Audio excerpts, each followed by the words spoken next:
নিরামিষ লাউ ঘন্ট আমরা সবাই বাড়িতে কম বেশি করে থাকি। আজ সেই রেসিপিটাই তোমাদের সাথে শেয়ার করছি। কড়াইতে অল্প করে সর্ষের তেল গরম করে দিয়ে দিয়েছি শুকনো লঙ্কা ও তেজপাতা।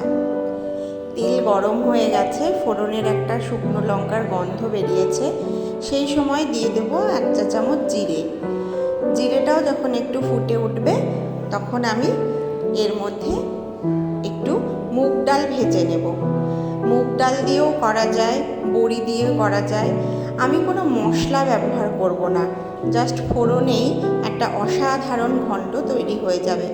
মুগ ডালটা হালকা করে ভেজে নিয়ে আমি এর মধ্যে কুচিয়ে রাখা লাউগুলোকে দিয়ে দিচ্ছি।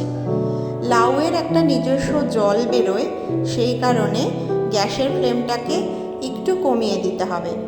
এবার এক এক করে এর মধ্যে দিয়ে দেব হলুদ গুঁড়ো, কাঁচা লঙ্কা চিড়ে আর দিয়ে দেব স্বাদ মতো নুন।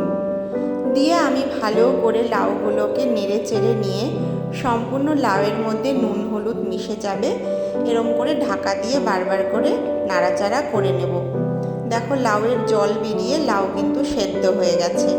লাউ যখন কমে আসবে আর ডালটাও লাউয়ের সাথে সাথে ওই জলের মধ্যেই সেদ্ধ হয়ে যাবে, তখন আমি নামানোর আগে দিয়ে দেব সামান্য ধনেপাতা কুচি। ধনেপাতাটার গন্ধটা আরও এই ঘন্টটাকে টেস্টি করে তোলে। আর আমি কিন্তু নিরামিষ রান্নায় একটু মিষ্টি দিয়ে থাকি। রেডি আমার নিরামিষ লাউ ঘন্ট।